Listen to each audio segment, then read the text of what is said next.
જૂનાગઢના વડાલના ખેડૂતોનો આક્રોશ હવે ફૂટી નીકળ્યો છે અને સરકાર પર તેમણે કટાક્ષ કર્યો છે, જેની વાત કરશું આ વિડીયોમાં. નમસ્કાર, હું છું પ્રથમ મોદી. આપ જોઈ રહ્યા છો નિર્ભય ન્યૂઝ. ગુજરાતમાં કમોસમી વરસાદના કારણે ખેડૂતોની હાલત કફોડી બની છે. ખેડૂતે મોંઘા બિયારણો, દવાઓ લાવી પાક વાવ્યો હતો, જે બરબાદ થઈ ગયો છે, જેના કારણે ખેડૂતની હાલત કફોડી છે. સરકાર સામે આટલા વિરોધ અને આક્રોશ પછી પણ સરકારે એક પેકેજ જે જાહેર કર્યું છે તે પણ લોલીપોપ સમાન નીકળ્યું છે. અને તે જાહેર કર્યા બાદ પણ હજી ખેડૂતના ખાતામાં સહાયનો 1 રૂપિયો પણ જે છે જમા કરાવવામાં આવ્યો નથી, જેના કારણે ખેડૂતોનો આક્રોશ જે છે હવે ફાટી નીકળ્યો છે. અમારા સહયોગી વડાલના ખેડૂતો સાથે પહોંચ્યા હતા અને ત્યાં તેમની જે હાલત સાંભળી તે સાંભળી લઈએ. જૂનાગઢ જિલ્લાના ગામડાના જોવા જઈએ તો હાલ ખેડૂતોની પરિસ્થિતિ અત્યંત દયનીય જોવા મળી રહી છે. ત્યારે હાલ આપણે વડાલના એક ખેતરમાં ખેડૂતો સાથે વાતચીત કરશું. અત્યારે હાલ શું મુશ્કેલી પડે છે, ખેડૂતો આત્મહત્યા જે કરી રહ્યા છે તેને લઈ અને ખેડૂતો સાથે જ વાત કરશું. હાલ જોવા જઈએ તો અત્યારે ખેતરની અંદર પાક તમારો નિષ્ફળ છે એ તો વાત બરોબર છે.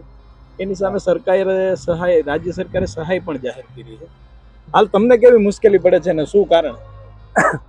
એટલી સહાયથી તો કઈ વધે જ નહીં. અમારે વીઘે 20-25,000 તો ખર્ચો કરી નાખ્યો અને છેવટે આ 3 વાર ટ્રેક્ટર રખાઈશું ને તો એ બીજું વાવેતર થાય.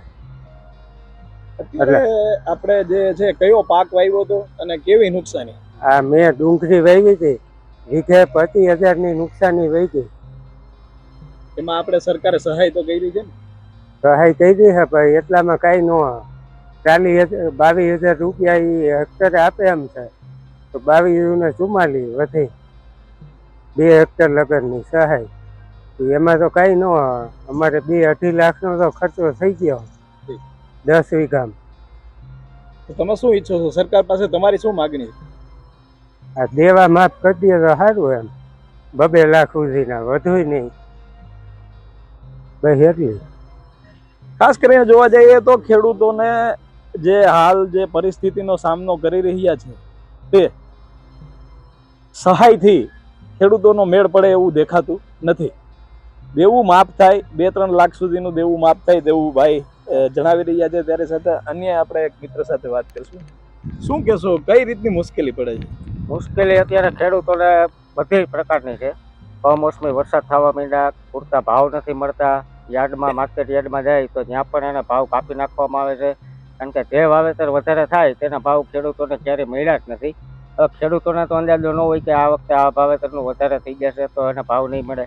અને જો ખેતી કરતા હોય તો આ વર્ષથી સામું વર્ષ આવે તો છેવટે કાંઈ વધતું નથી. ખર્ચામાં જ બધું વહી જાય ને આવતા વર્ષના બિયારણને તો ઉઠીતા ગોતવા પડે.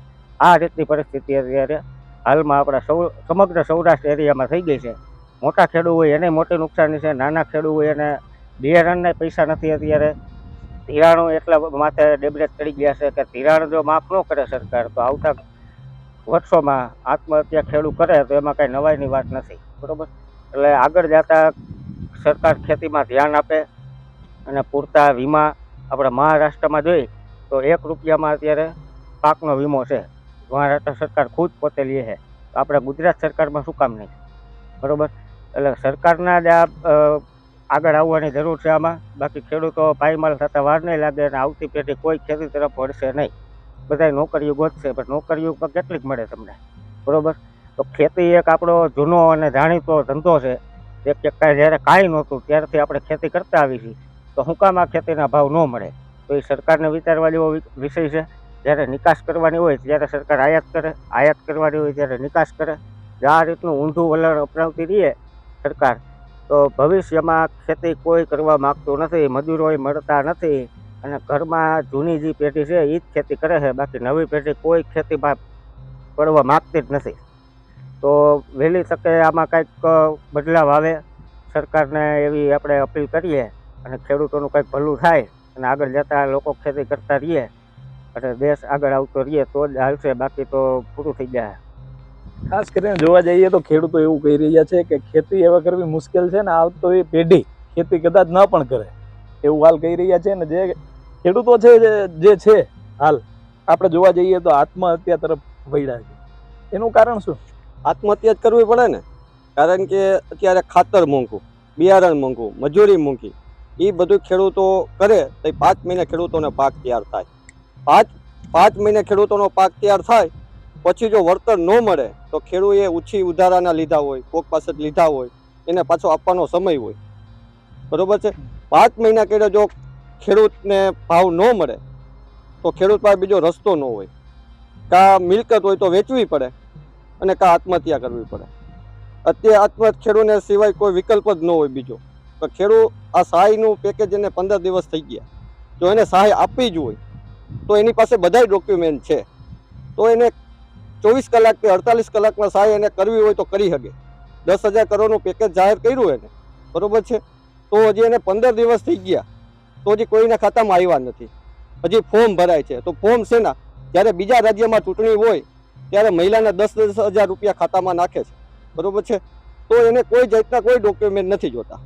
અને અત્યારે સરકારને સહાયનું પેકેજ જાહેર કર્યું તોય છતાં એને સહાય આપવી જ નથી.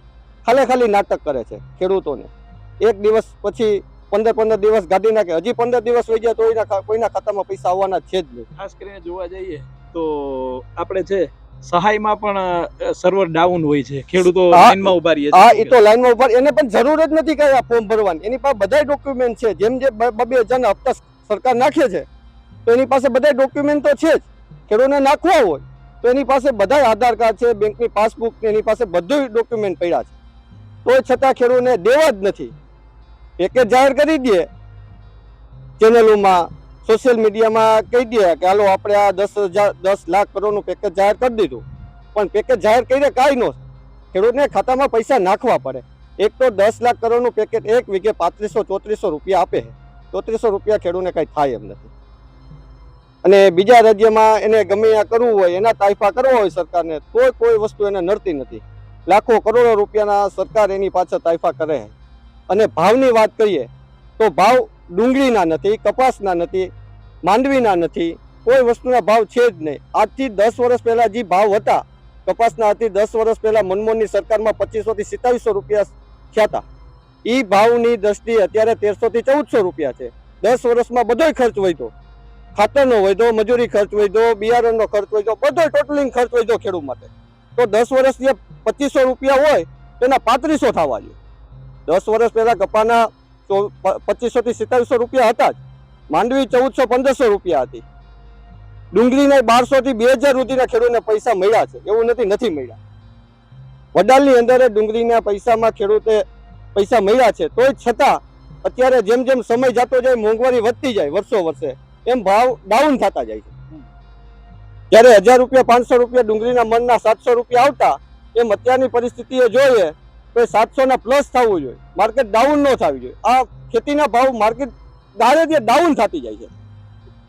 ખાસ કરીને જોવા જઈએ તો બીજી બધી વસ્તુના ભાવ મોંઘવારી વધે છે, પણ જે બિયારણ હોય કે જે આપણે ડુંગળી હોય, માંડવી હોય કે સોયાબીન હોય, કોઈ પણ વસ્તુના ભાવ હાલ પૂરતા ખેડૂતને મળતા નથી, એવું ખેડૂતનું કહેવું છે. ત્યારે એક બીજા આપણે, તમે આ ખેતરનું ભાગ્યું રાખેલું હતું? કાતડિયાનું છે મારી પાસે ભાગ્યું. અટાણે 2.5 લાખ રૂપિયાનો સાહેબ એમાં ખર્ચો થયો છે, પણ અટાણે 50,000 રૂપિયા મારી પાસે ડેબ્રેશન ચડી ગયું છે. હવે અટાણે મારે એમને કાઢીને દેવા ક્યાંથી? મારે દવા પીવાનો અટાણે વારો આવે એમ છે. અટાણે એ લોકો શું કહે કે આ મારે રોટોવીટર મારી અને પાછું વાવેતર કરી દે, મને વાર દે, તો હવે ક્યાંથી મારી પાસે 1 રૂપિયો નથી ખાવાના પૈસા. તો અમારે આમાં શું કરવું સાહેબ? તમે કહો એમ કરું. અને પાછા ઘઉં વાવવાના કહે કે ઘઉં વાવી અને વાળી દો પૈસા, તો અમારી પાસે કાંઈ છે નહીં સાહેબ. હું શું કરું? અટાણે મારા 2.5 લાખ રૂપિયાને ભૂપતભાઈનો કરજો બધેથી થયો, પણ 50,000 મારી માથે એમના ચડી ગયા ડેબ્રોશન.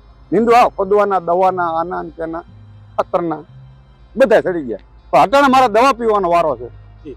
ખાસ કરીને જોવા જઈએ તો અત્યારે ખેડૂતો છે તે દવા પીવાનો વારો છે આવે એવું કહી રહ્યા છે. ત્યારે રાજ્ય સરકારે જે પેકેજ જાહેર કર્યું છે તેમાં ખેડૂતોને કોઈ પોસાય એવી કોઈ પરિસ્થિતિ નથી, કારણ કે જે પાક છે એ સંપૂર્ણ નાશ થઈ ગયો હોય, અને અત્યારે નાશ થવા પછી પણ એમાં રોટાવેટર મારવું પડે, એનો સામે ખર્ચો થાય ખેડૂતને, એવું ખેડૂતનું કહેવું છે.